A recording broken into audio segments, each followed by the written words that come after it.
Hermes said, "All the words that you will speak are full of good and beautiful and holy things, and if you speak rightly, as you ought to speak, the deity of all sense will pour into them such power that all who hear them will straightway be moved by the divine grace of your speech to adore and praise the God of all. To give instruction in such things, the hearer's mind must be worthy of the mercy of the deity, so that the discourse may not be wasted on those who cannot understand it, but instead bear fruit with both hands. It is not fitting to make common the explanation of such things, but rather to keep them back from those to whom God's mercy has not made it possible to receive the rational ray of the divine. Not that we refuse to tell them for fear of the judgment reserved for those who conceal the benefits of the deity, but only because the bounty of the deity bids us send up our speech to it alone, and not sound abroad the praises of the deity among the multitude. Now therefore, Asclepius, call to mind what it is we are about to discourse of, and let the man who is unworthy stay outside, lest it grieve you later that you trusted him with matters of such moment, sharing with him this discourse." Asclepius asked, "What, then, thrice greatest one, has caused it that man should be planted in the world, and should not pass his life in highest happiness in that part of the universe where God is?" Hermes answered, "Rightly do you question, Asclepius. And we pray God that he grant us the power to set forth this reason, since everything depends on his will, and especially those things that concern the highest whole, the very reason that is the object of our present argument. Hear, then, Asclepius. The Lord and Maker of all things, whom it is our custom to call God, had made a second God, the visible and sensible one, sensible not because he has sensation in himself, but because he is the object of sense and of mind. And when he had made him, he looked upon him as wholly fair, filled to the full with the goodness of all things, and fell in love with him as being part of his own divinity. And because he was so mighty and so fair, God willed that someone else should have the power to contemplate the one he had made from himself. And so he made man, the imitator of his reason and his love. The will of God is in itself complete accomplishment, since together with his willing, in one and the same moment, he brings it to full accomplishment.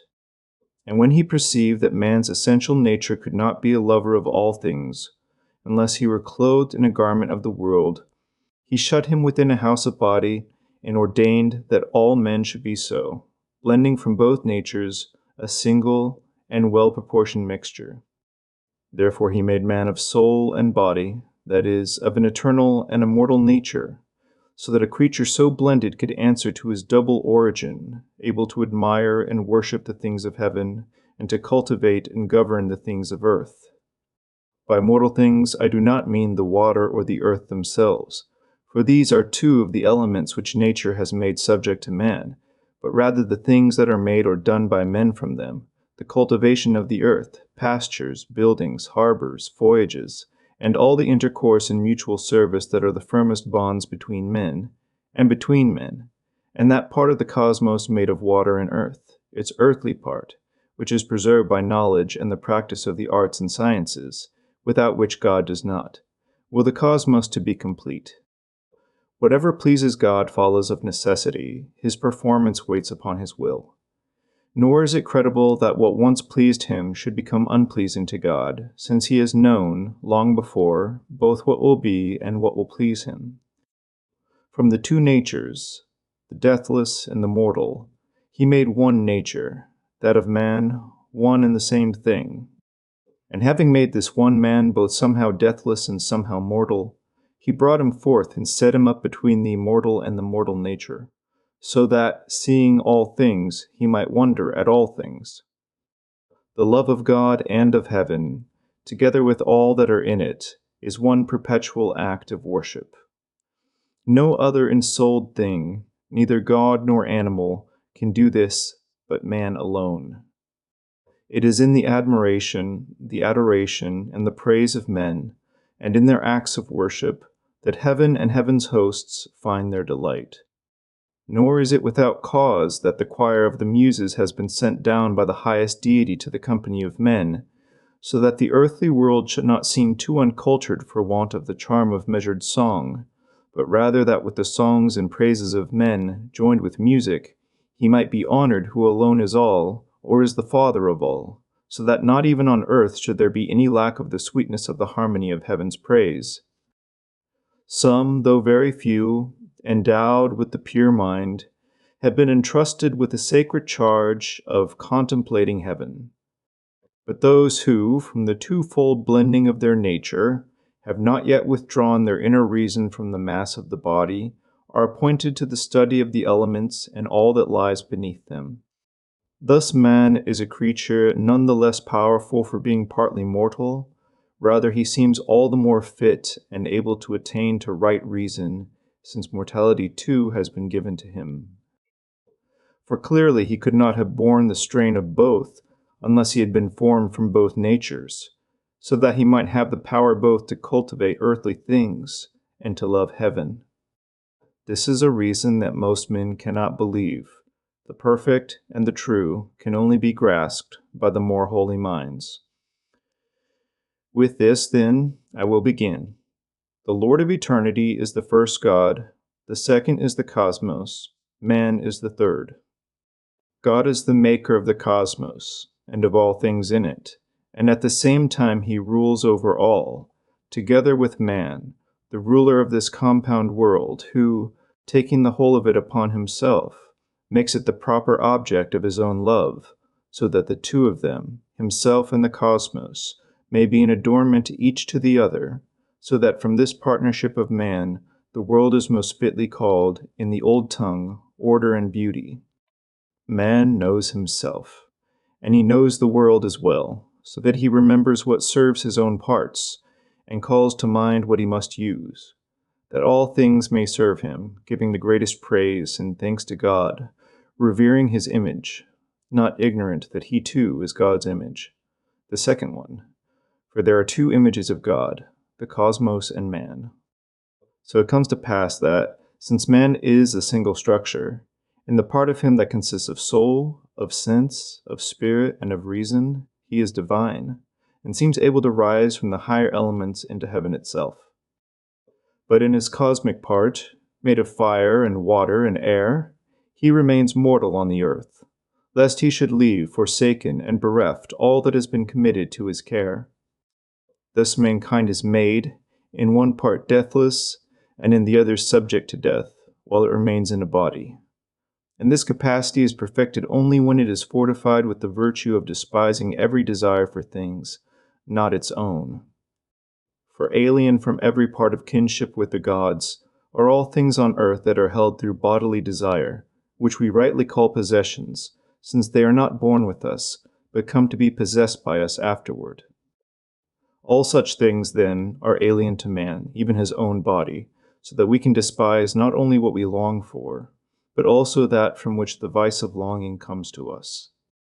For exactly so far as reason grows within our soul, so far should a man become man, so that by contemplating the divine, he may look down upon and disregard the mortal part joined to him only by the necessity of tending the lower world.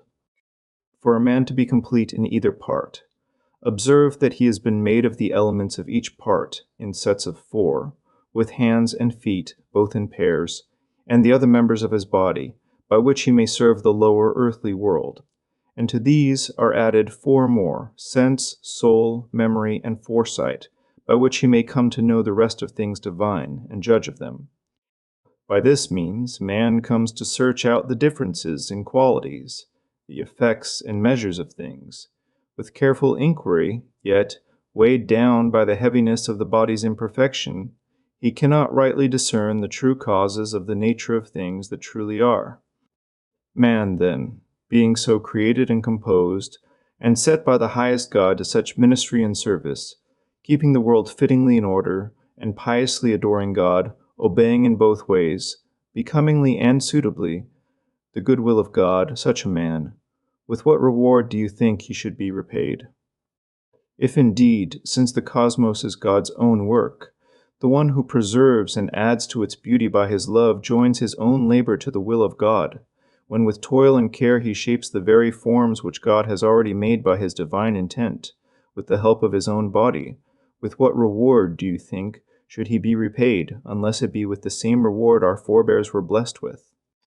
That this may be the pleasure of God's love is our prayer for you, devoted ones. In other words, may he, when you have served out your time and put off the world's restraint and freed yourselves from the bonds of death, restore you pure and holy to the nature of your higher self, which is of the divine. But to those who have lived otherwise, in impiety, return to heaven is denied, and there is appointed for them migration into other bodies unworthy of a holy soul, and base, so that, as this discourse will show, souls in their life on earth run the risk of losing all hope of future immortality. But all this seems to some beyond belief, a mere tale to others, and to others still, perhaps, a subject for their mirth. For in this life in the body, there is a certain pleasure to be had from one's possessions.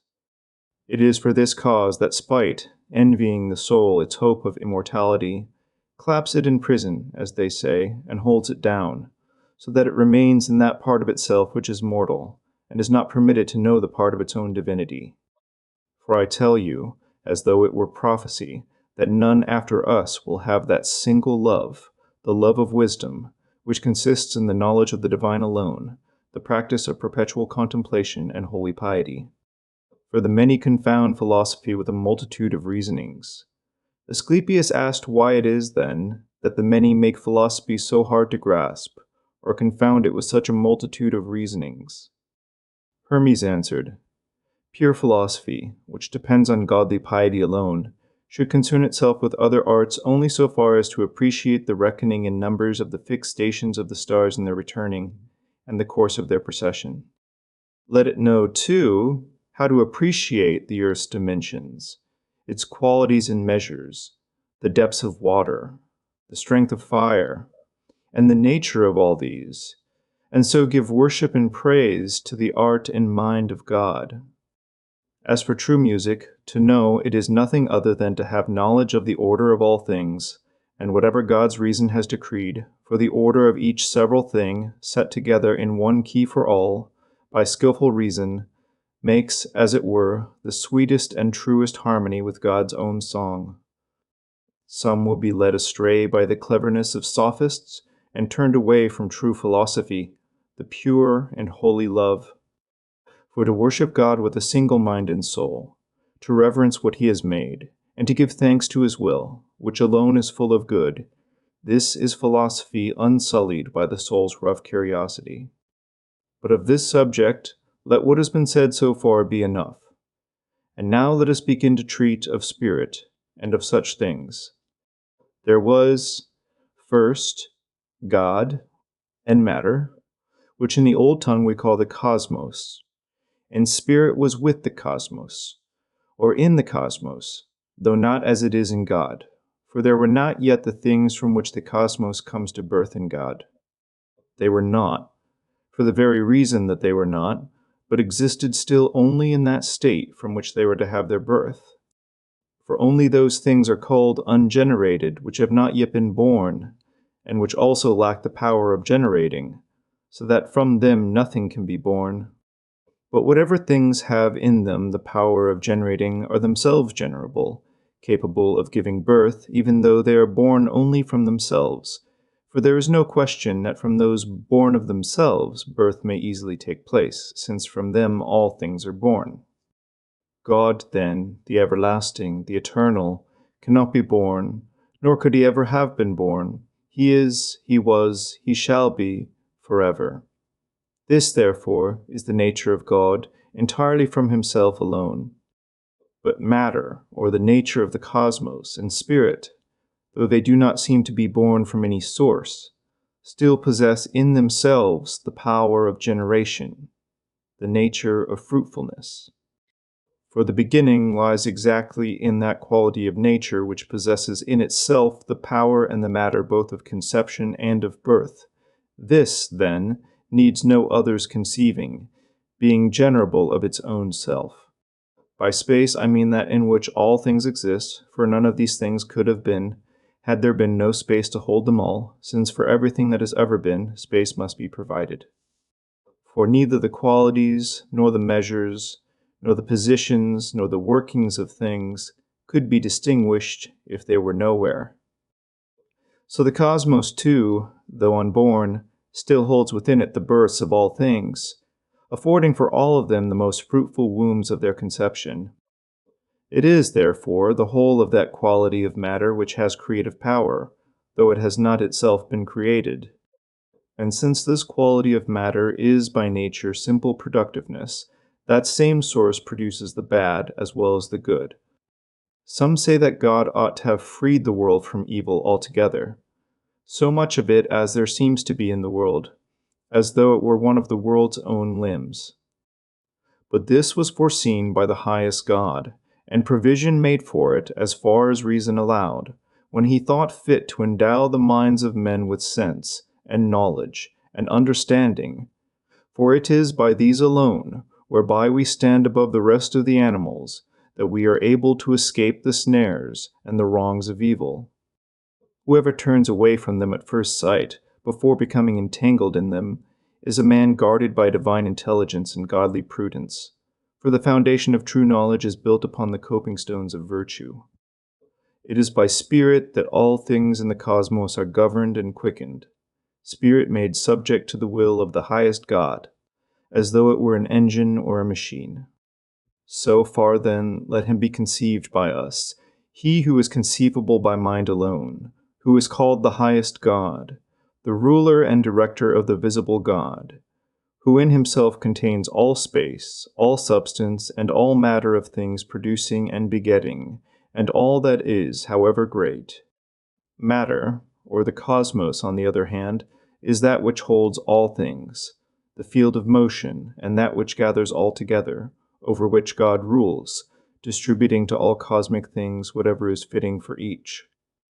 It is with spirit that he fills all things according to the nature of each. Now, since the hollow roundness of the cosmos curves round into the shape of a sphere, by reason of its very form, it can never be wholly visible to itself. However high a place one might choose within it for looking down, one could not see from there what lies at the bottom, because in many places it hides itself from sight, though it seems, through the shapes and images imprinted upon it, as if it might be seen throughout, yet in truth it remains forever invisible to itself. Its lowest part, if such a place there be within a sphere, is the region cut off from being seen at all, the very depth from which our word for the unseen world descends, for these are the first and highest sources of all the things that exist within them, through them, or from them. Thus the cosmos nourishes bodies, spirit nourishes souls, and the higher sense, with which the celestial gift blesses mankind alone, feeds the mind. And this is not given to all men, but to few, whose minds are of such quality that they can receive so great a blessing. For as the world is illumined by the sun, so is the mind of man illumined by that light, indeed, in fuller measure, for whatever the sun shines upon is soon robbed of its light by the coming between of earth or moon, or by the fall of night. But once the higher sense has mingled with the soul of man, there comes an at-one-ment, a happy union from the blending of their natures, so that minds of this kind are never again held fast in the errors of darkness. It is with reason, then, that men have said, the higher senses are the souls of gods, though I would add, not of all gods, but of the great ones only, and even of the very principles behind them. Great are the mysteries I reveal to you, Asclepius. Divine the secrets I disclose, and so I begin with prayers for heaven's favor. The hierarchies of gods are many, and among them all, one order is called the intelligible, the other the sensible. The former are called intelligible, not because they lie beyond our senses, for these are in truth the gods we sense more truly than those we call visible, as our argument will show. If you attend closely, you will be made able to see. For a lofty reasoning, one too godlike for the ordinary grasp of men. If it is not received with the most attentive hearing, will fly beyond them, or rather flow back and mingle again with the stream of its own source. There are then certain gods who are the first principles of every kind of being, and after them come those whose very essence is to be first principles. These are the sensible gods, each resembling its own twofold source, affecting all things by their sensibility, the one part shining through the other, each making visible the proper work of every single one. Of heaven, or whatever is embraced within that name, the ruling essence is Zeus, for it is through heaven that Zeus gives life to all things. The ruling essence of the sun is light, for the good gift of light is poured upon us through the sun's disk. The 36, who bear the name of the horoscopes, share the same realm as the fixed stars.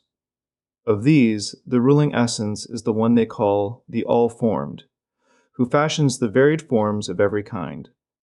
The 7, called the spheres, have each their own ruling powers, whom together they call fortune and destiny, by which all things are changed according to the law of nature, perpetual stability mixed with unceasing motion. The air is the engine through which all things are made, and there is a ruling essence of this too, a second air, mortal from mortal things, and the like. These hierarchies of gods, then, being ordered thus from the lowest to the highest, are bound together and turned toward one another, so that mortal things are bound to mortal, and things of sense to things of sense.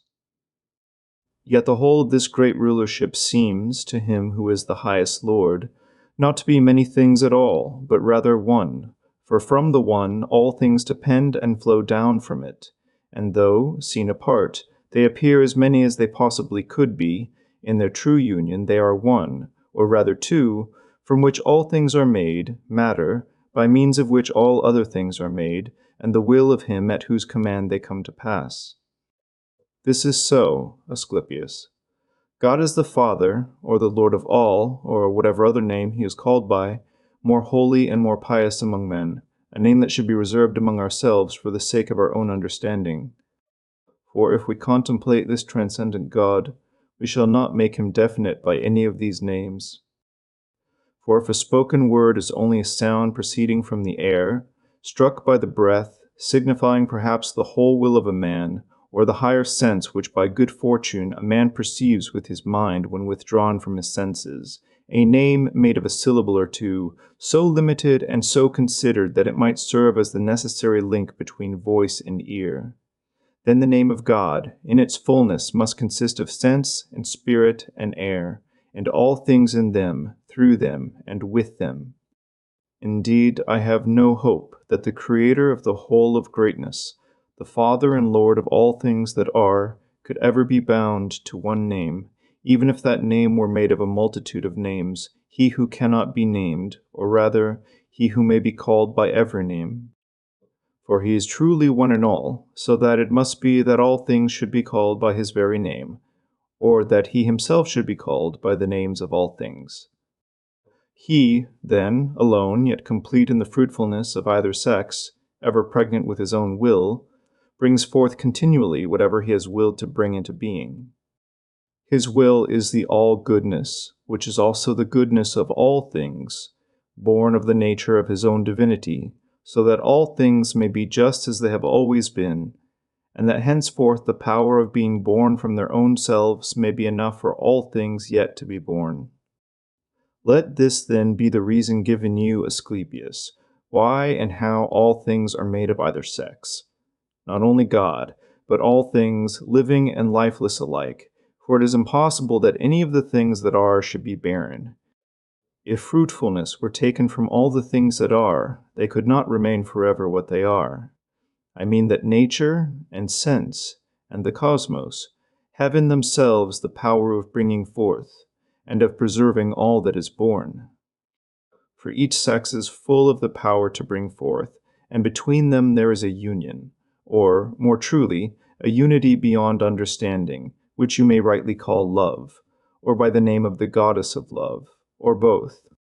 This is truer than all truth, and plainer than what the mind's eye perceives, that from that universal God of universal nature all other things have found, and had bestowed on them, forevermore, the mystery of bringing forth, in which is innate the sweetest charity, and joy, and merriment, longing, and divine love.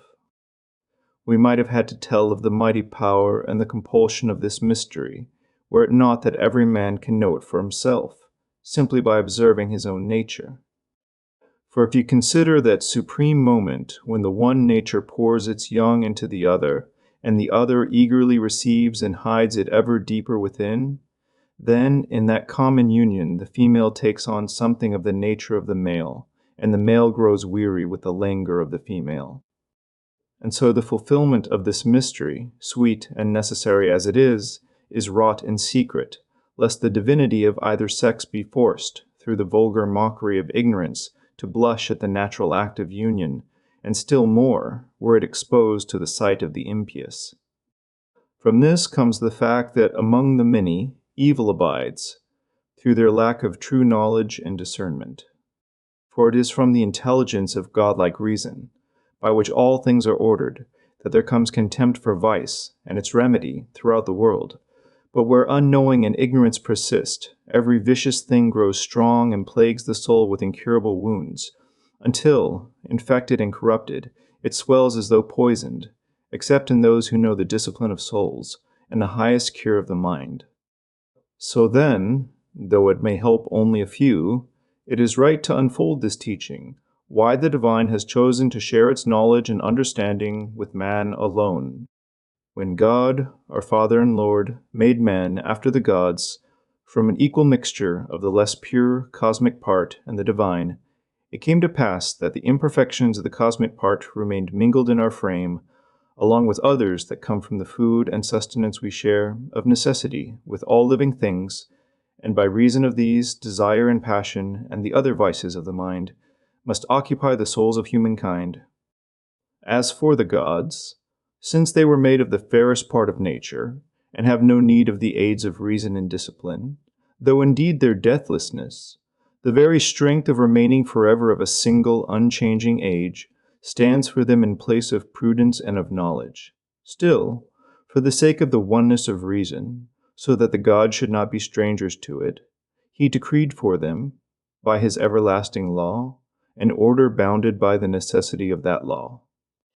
But man he set apart from all the other creatures by reason and discipline alone, by which men may cast off and separate the vices of the body, God helping them to hope and strive after deathlessness. In sum, he made man both good and able to share in immortal life, out of two natures, one mortal, one divine. And because he is so fashioned by the will of God, it is ordained that man should be superior both to the gods, who are made of an immortal nature only, and to all mortal things besides. For this reason man, joined to the gods by kinship, reveres them with piety and a holy mind, while the gods, for their part, regard and guard the affairs of men with a like and pious care. And since our discourse now turns to the kinship and intercourse between men and gods, learn, Asclepius, the power and the greatness of man.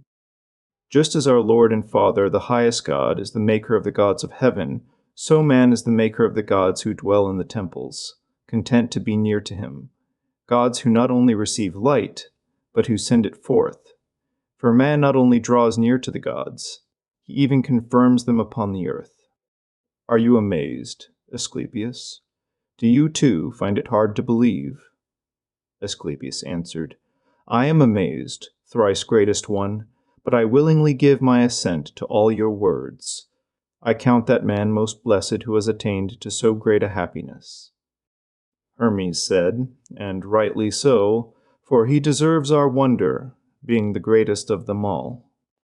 As for the race of the gods of heaven, it is plain from their mingled nature that they have been made pregnant from the fairest part of all, and that the only sign by which they may be told apart is, before all else, in their heads. But the race of gods that mankind fashions is shaped from a twofold nature, from that which is more ancient and far more divine, and from that which belongs to man, that is, from the very stuff of which men themselves are made and formed, not only in their heads, but in every limb and their whole frame. And so mankind, in shaping images of the divine, remains mindful of its own nature and its own origin. And just as our Lord and Father made the gods of heaven eternal, so that they might be like him, so mankind has shaped its own gods after the likeness of its own countenance. I mean their statues, Asclepius. Do you see now how much you still doubt? Statues ensouled with feeling, filled with spirit, working such mighty and such strange effects, statues that foresee what is to come, that prophesy by dreams and by many other means, statues that take away sickness from men, or bring it according to what they deserve. Do you not know, Asclepius, that Egypt is the image of heaven, or, more truly still, the place to which everything governed and exercised in heaven is transferred and brought down? And if the truth is to be told still further, this land of ours is the shrine of the whole world. And since it is fitting that the wise should know all things beforehand, it is not right that you should remain ignorant of this. The time will come when it will seem that Egypt has served the divine with pious mind and constant worship, all in vain, and all her holy worship will fall away to nothing. For the divine will be about to hasten back from earth to heaven, and Egypt will be forsaken, and the earth, once the seat of pious rites, will be left widowed of the presence of the gods. Foreigners will fill this land, and there will be not only the neglect of pious rites, but, more painful still, as though ordained by law, a penalty will be decreed against the practice of our worship, against reverence for the gods, their utter prohibition. Then this holiest of lands, seat of shrines and temples, will be choked with tombs and with the dead. O Egypt, Egypt, of your pious rites only tales will remain, and even these your own children will find beyond belief. Nothing will be left but words cut into stone, telling of your pious deeds. And Egypt will become the dwelling of the stranger from beyond her borders, a foreign neighbor settled upon her soil. For the company of the gods will rise again to heaven, and their worshippers, forsaken, will all die out, and Egypt, bereft of God and of man alike, will be abandoned. And now I speak to you, O river, holiest of streams. I tell you what will come to be. You will overflow your banks with torrents of blood. Your sacred waters will be stained, not only touched, but wholly overrun with it. The tombs will outnumber the living, and those who remain will be Egyptian only in their language. In their deeds, they will be foreigners. For she, the Holy Land, once so justly beloved of God for her pious service to the gods of earth, she, the one colony of holiness, the teacher of religion to the world, will become the very pattern of all that is most barbarous. And then, out of weariness with mankind, the world itself will no longer seem worthy of our wonder or our praise. This whole good thing, than which nothing fairer has ever been seen, nor is, nor ever shall be, will fall into peril and become a burden to men. And because of this they will despise this cosmos and cease to love it, the changeless work of God, the glorious structure of the good, built of manifold and varied forms, the engine of God's will upholding its own work without complaint, the great whole gathered into oneness, that ought to be revered and praised and loved by all who still have eyes to see.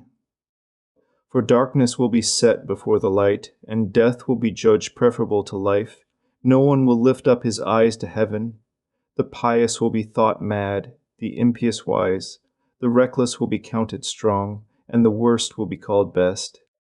And the soul, and all that concerns it, its claim to have been born deathless, or to attain to deathlessness, as I have set forth for you, all this will be laughed at, and thought mere vanity. Indeed, believe me, the penalty of death will be decreed against whoever devotes himself to the religion of the mind. New laws will come into force, a strange and unheard code. Nothing sacred, nothing pious, nothing worthy of heaven or the gods of heaven will be spoken of, or even believed in the heart. The sorrowful parting of the gods from men will come to pass. Only evil spirits will remain, mingling among mankind, laying their hands upon the wretched, driving them into every reckless wrong, into wars and robberies and deceit and all that is against the nature of the soul. Then the earth will no longer hold steady, the sea will no longer be sailed upon, the heavens will no longer keep the courses of the stars, nor will the stars hold their courses in heaven. The voice of every god will fall silent, in a silence none can break. The fruits of the earth will rot, the earth itself will cease to bring forth, and the very air will grow faint with a heavy stillness. Yet when all these things have come to pass, Asclepius, then our Lord and Father God, first in power and ruler of the one visible God, checking that wickedness, calling back that wandering from its corruption toward good order and toward deeds in keeping with his will, which is his goodness, ending all evil, whether by flood of water, or by fire, or by pestilence spread through hostile lands, will call the cosmos back to its ancient form, so that the world itself will again seem worthy of worship and wonder, and God, its maker and restorer, will be praised by the mankind that lives then, with unceasing hymns of blessing. For this new birth of the cosmos is the renewal of all good things, the most holy and most pious bringing back again of nature herself, in the fullness of an appointed time, nature, which had no beginning and will have no end. For the will of God has no beginning, and being ever the same, it likewise has no end. Asclepius said, because God's nature is the determination of will. Is not determination itself the highest good, thrice greatest one? Hermes answered, Will, Asclepius, is the child of determination. Indeed, willing itself flows from the will. Not that God wills anything out of desire or lack, for he is the fullness of all things, and wills only what he already has. He wills all good, and possesses all he wills. Indeed, he thinks and wills only the good. This, then, is God, and the world of good is his image. Just as God is the giver and steward of good things to every kind and every order of being in the cosmos, that is, of sense and soul and life, so the cosmos is the giver of all things that seem good to us mortals, the changing of its seasons, the ripening of its fruits, birth, growth, and all such things. And for this cause, God rises above the height of the highest heaven, reaching everywhere, and beholding all things on every side. Beyond heaven stretches the starless space, a stranger to everything that has a body. The ruler set between heaven and earth is master of that middle realm we call Zeus above. The earth and sea are ruled by Zeus below, nourisher of mortal life and of every fruit-bearing thing. By these powers, fruit and trees and the earth itself grow green, and the strength of all the other gods will be spread through all that is. Those who rule the earth will in time be gathered together in one great community, upon the height of Egypt, founded toward the setting sun, and to it all the race of mortals will come. Asclepius asked, But where, just now, at this moment, thrice greatest one, are they? Hermes answered, They are gathered even now in a very great company upon the Libyan hill, and now enough has been said of this.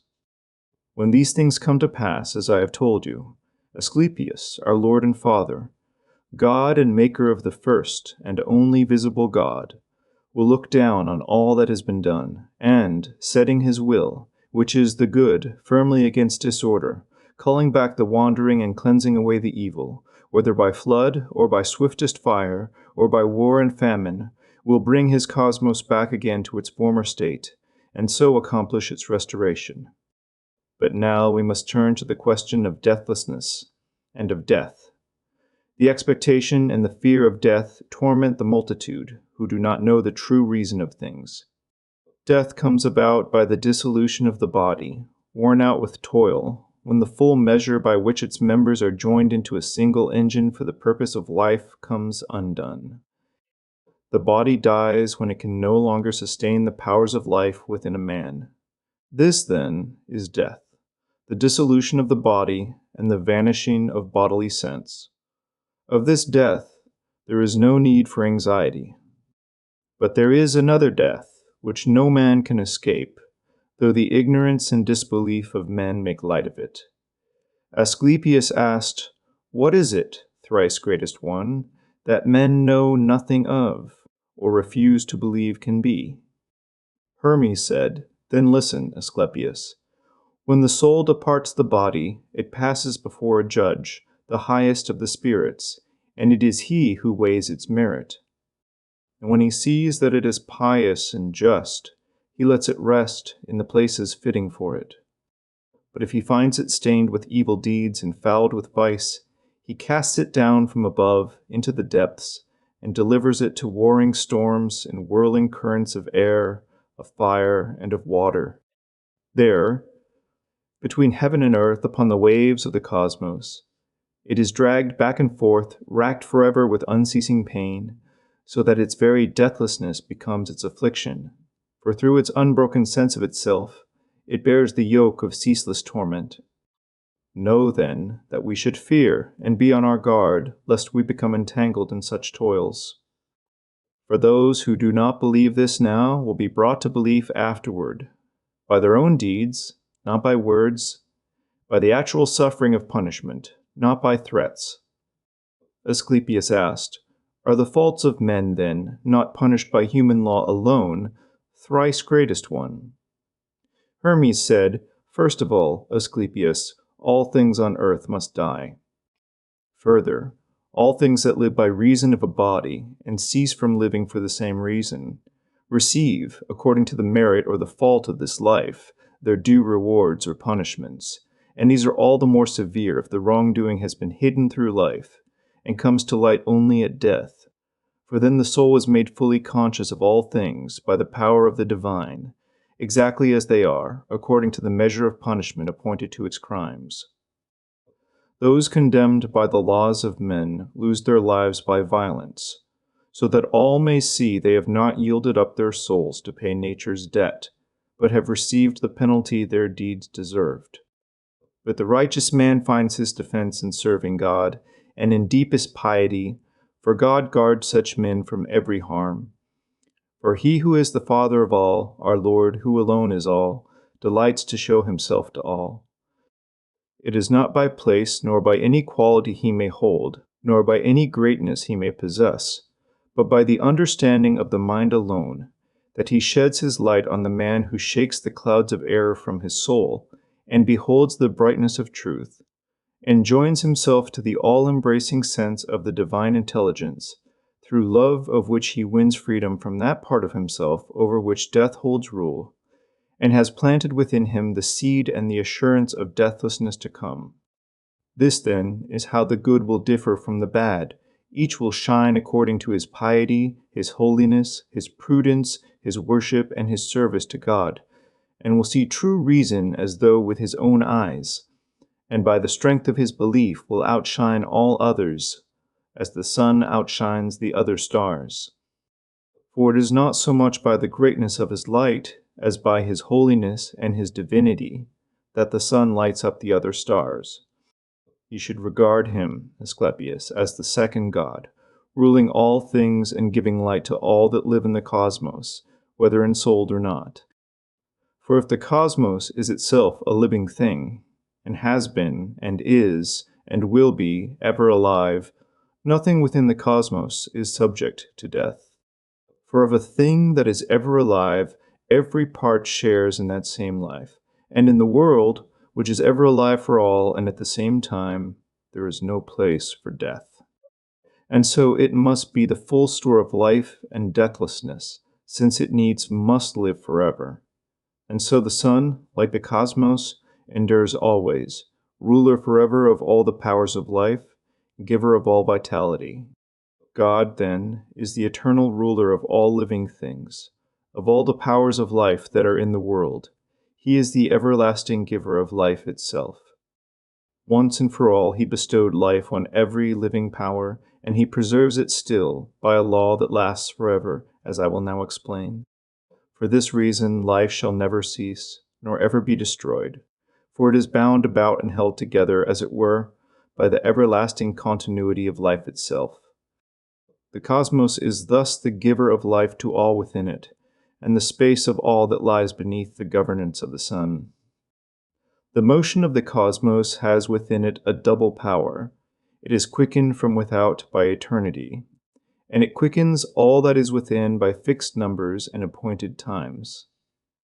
Time is marked upon the earth by the changing of the air, by the shift of heat and cold, in heaven by the return of the stars to their own places, the turning of their courses through time. And while the cosmos is the home of time, it is kept ever new by the motion and the passage of time.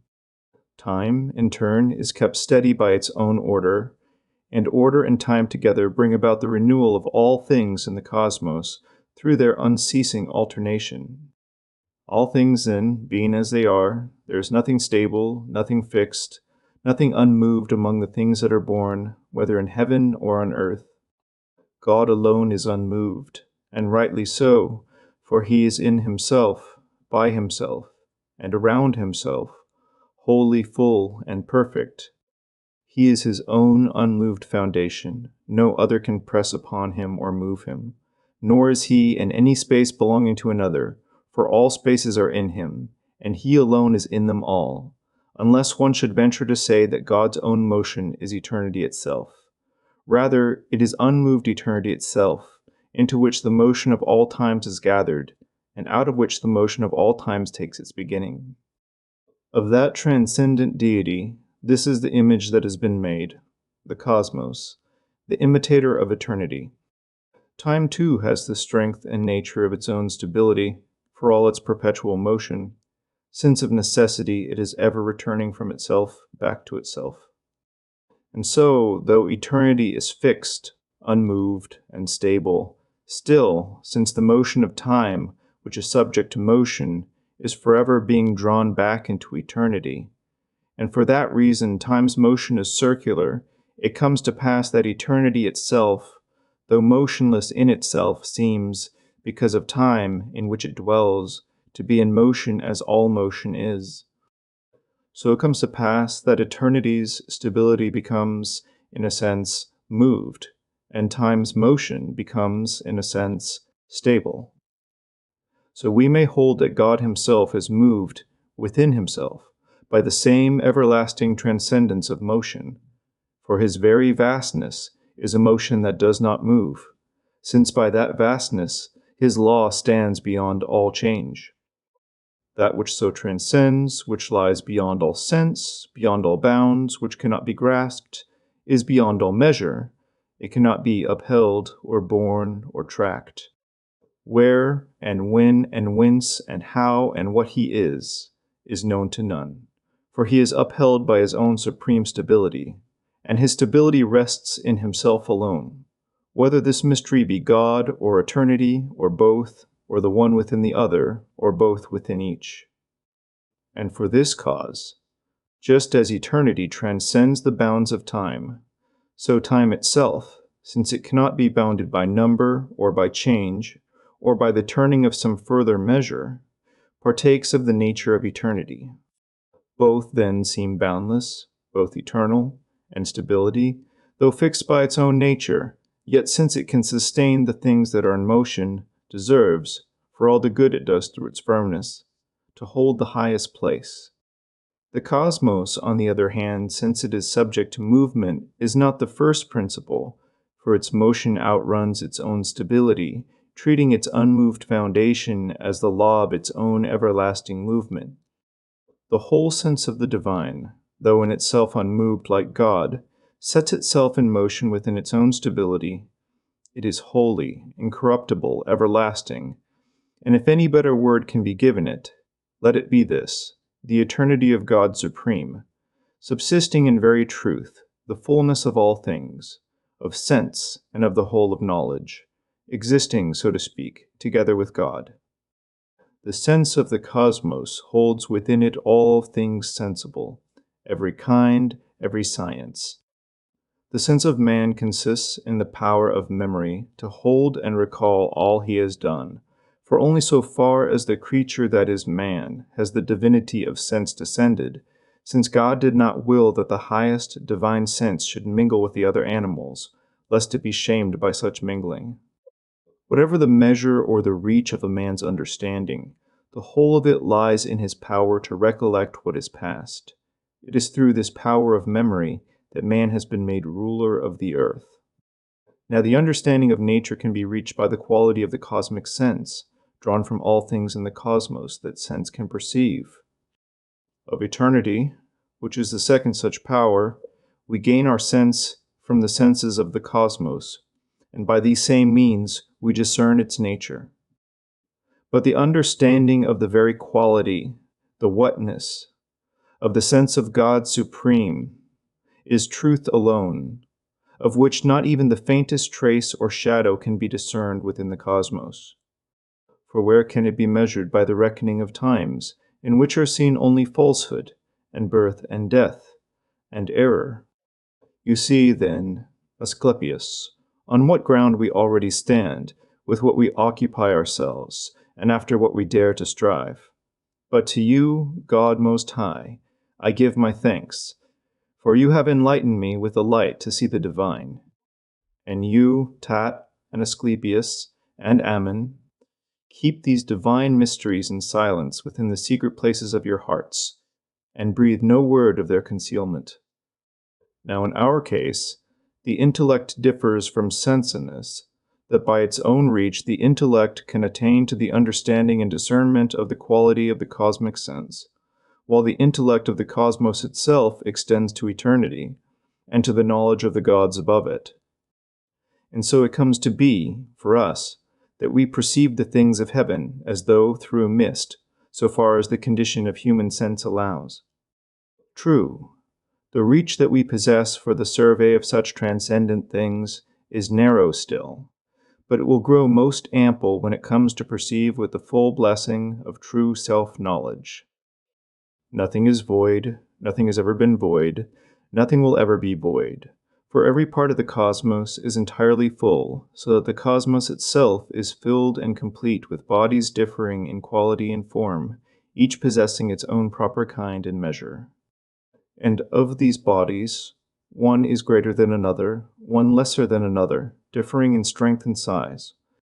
The stronger among them, of course, are the more easily perceived, as are the larger, but the lesser and more minute can scarcely be perceived at all, known to us only by the sense of touch, so that many come to think they are not bodies at all, and that there are empty spaces, which cannot be. So too, the space that is called beyond the cosmos, if indeed there is such a space, which I do not believe, would be filled by God with things intelligible, that is, things of a like nature, to his own divinity, just as this cosmos, which is called the sensible one, is filled full with bodies and living creatures suited to its own nature and quality, bodies whose true shape we do not all perceive alike, seeing some as larger than they truly are, and some as smaller, either because of the great distance that lies between them and us, or because our sight is dim, so that they seem to us minute, or because of their very the spirits who, I believe, dwell among us, and the heroes who abide between the purest air above us and the earth, where it is forever cloudless, and no motion of any star disturbs the peace. Because of this, Asclepius, you should call nothing void, unless you can say of what it is void. Void of fire, say, or of water, or the like. For if it should happen that something seems void of such things, however small or great that emptiness may be, it still cannot be void of spirit and of air. For space is only what it is called in relation to that of which it is the space, cut away the qualifying word, and the sense itself is maimed. So we shall more rightly speak of the space of water, the space of fire, or the like. For just as nothing can truly be void, so space itself cannot be defined except in relation to something. For if you imagine a space apart from the thing it holds, it will seem to be a void space, which I do not believe exists anywhere in the cosmos. If nothing, then, is void, then space itself shows nothing of what it is, unless you add to it length, breadth, and depth, just as you give form and mark to the bodies of men. These things being so, Asclepius, and you who are with him, know that the intelligible cosmos, the one discerned by contemplation of the mind alone, is bodiless, and that nothing corporeal can mingle with its nature. By corporeal, I mean whatever can be known by quality, quantity, and number, for there is nothing of this kind in that realm. This cosmos, which is called the sensible one, is the receptacle of all things sensible, of forms, qualities, and bodies. But not one of these can be quickened without God, for God is all, and all things exist by him, and all are of his will. For he is all goodness, fitness, and wisdom, unchangeable, known and understood by his own self alone. Without him nothing has been, nor is, nor will be. For all things are from him, in him, and through him, the manifold qualities, the mighty quantities, the magnitudes beyond all measure, and the forms of every kind, which, if you understand them, Asclepius, you will give thanks to God. And if you look upon it as a whole, you will learn, by true reason, that the cosmos itself can be known by sense, and that everything within it is wrapped as in a garment by that higher cosmos already spoken of. And though every kind of living thing carries within it every form proper to its own kind, still, within that very sameness of form, each single creature differs from the rest. And so, although mankind is of a single kind, so that a man may be known by his general likeness, still each man, within the sameness of that common form, differs from every other.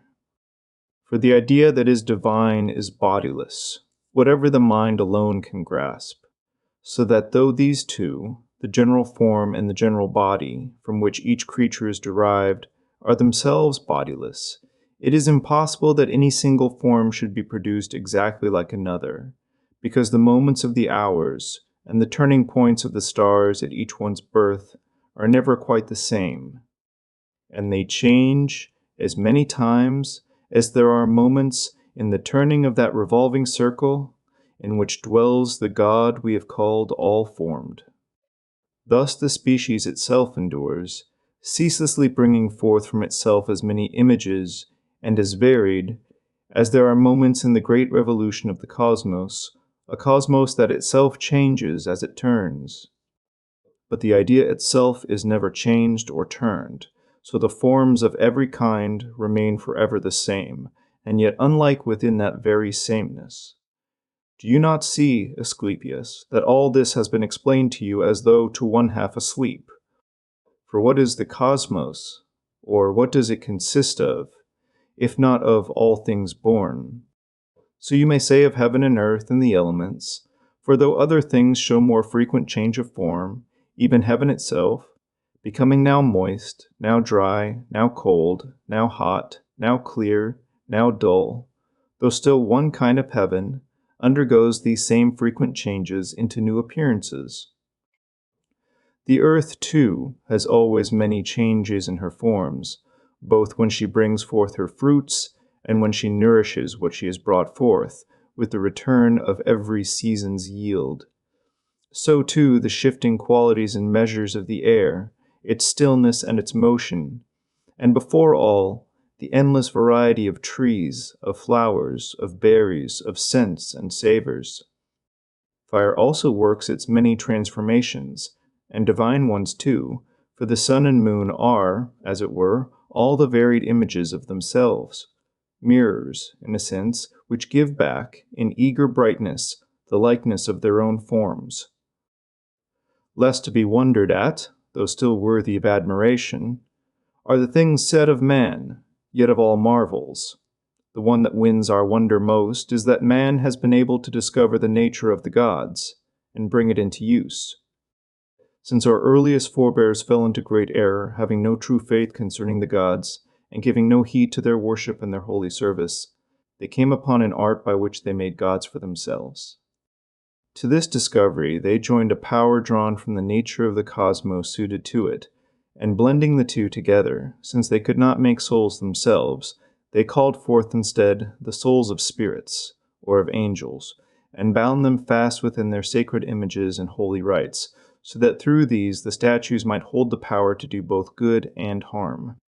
Your own forebear, Asclepius, the first discoverer of medicine, has a temple raised to him on the Mount of Libya, hard by the shore where the crocodiles dwell, and in it his earthly form, his body, rests for the rest of him, or rather the whole of him, if it is truer to say that a man is better.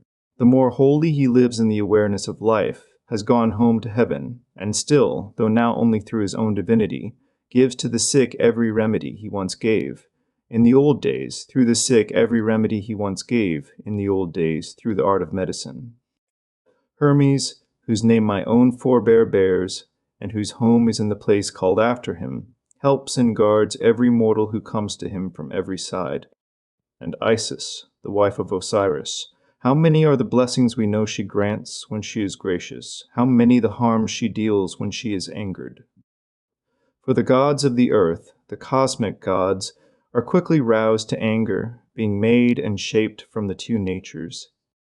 And it is for this cause that the Egyptians call certain creatures sacred, and that each of their cities gives honor to the souls of those whose own souls were made holy while they yet lived, so that these cities are governed by the laws proper to their sacred creatures, and named after them. And it is because of this, too, Asclepius, that creatures held worthy of worship in one city are thought otherwise in another, and because of this the cities of Egypt so often wage war upon each other. This power is drawn from plants and stones and spices that hold within them the nature of their own divinity, and for this reason the statues take delight in frequent sacrifice, in hymns and praises and sweet sounds tuned to the very key of heaven's harmony, so that what is heavenly in nature, drawn down into the images through these heavenly practices, may be content to dwell among mankind and abide with it for a long time in joy. Thus it is that man is the maker of gods. But do not think, Asclepius, that the workings of these gods of earth come about by chance. The gods of heaven dwell in the heights of heaven, each filling and watching over the place he has received. But these gods of ours, each in its own way, watch over certain things, foretelling some by oracles and prophecy, foreseeing others, and lending their aid, acting as allies of men, as though they were our own kin and friends. What we call destiny, Asclepius, is the necessity binding all things that are born, chained ever to themselves in linked succession. This, then, is either the doer of all things, or it is the highest God himself, or that which God has made the second God, or else it is the ordering of all things, in heaven and on earth, established by divine law. And so these two, fate and necessity, are bound to one another by an inseparable bond. The first, destiny, gives birth to the beginnings of all things. Necessity compels the ends of all that depend upon those beginnings. Upon these, order follows, the very warp and weft of things, and time's arrangement for their perfecting, for nothing exists without the interweaving of order. The cosmos is made perfect in all things, for the cosmos itself moves within order, or wholly consists of order. From these, all willing or unwilling is set apart, according to the will of God. They are not moved by wrath, nor swayed by favor, but are the instruments of the self-compelling eternal reason, which belongs to eternity, and can never be turned aside, or changed, or destroyed. First, then, is fate, which, as though sowing a seed, supplies the beginning of all that is to come. Then follows necessity, by which all things are driven, without fail, to their end. Third comes order, preserving the very fabric of what fate and necessity have set in motion. This, then, is eternity, which neither begins nor ceases to be, fixed by unchanging law, abiding in the unceasing motion of its own course. It rises and sets in turn, through all its parts, so that by the changing of time, it often rises with the very parts with which it once had set. For the roundness of its form, the law of its revolving, is such that all things are so closely bound to their own selves that none can say where their turning first began, since they seem forever to go before and follow after their own selves. Good and evil, then, are mingled together in all things of the cosmos. And now everything has been told you on every point, as far as a man has the power to tell it, and as God has willed and allowed. This alone remains for us to do, to bless God and give him praise, and so return our thought to the care of the body, for now we have been filled full enough with the feast of the mind in our discourse on sacred things. For when the sun is setting, if a man wishes to pray to God, he should turn to face that direction, and so too at its rising he should turn toward the place beneath the sun. As they were about to begin their prayer, Asclepius said softly, "Let us ask my father, Tat, whether we should not offer our prayer to God with incense and sweet oils, as is our custom." Hearing this, Hermes grew troubled and said, "No, Asclepius, speak more fitting words. This would be like a profanation of our sacred right, to offer incense and such things when you pray to God. For there is nothing of which he stands in need, since he is all things, or all things are in him. Let us instead worship him by pouring out our thanks, for this is the best incense in the sight of God, that thanks be given to him by men. We give thee thanks, most high, most excellent, for by thy grace we have received so great a light of thy own knowledge. O holy name, worthy to be adored, O name unique, by which the one God alone is to be blessed through the worship of our Father, who deigns to grant to all a father's piety and care and love, and whatever virtue is sweeter still than these, endowing us with sense and reason and understanding. Sense, that we may feel thee; reason, that we may trace thee out through the appearance of things; and the power of recognition, that we may rejoice in knowing thee. Saved by thy divine power, let us rejoice that thou hast shown thyself to us in all thy fullness.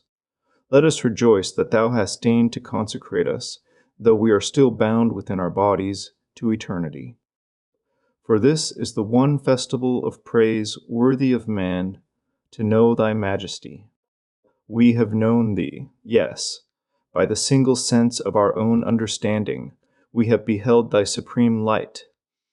O thou true life of life, O fruitful womb that gives birth to every nature. We have known thee, thou who art filled to the full with the very conceiving of universal nature from thyself alone. We have known thee, O thou eternal constancy. For in the whole of this our prayer of worship to thy goodness, this alone we ask of thy grace, that thou wilt keep us steadfast in our love of knowing thee, and never let us be cut off from this life. With this desire we now betake ourselves to our pure and simple meal.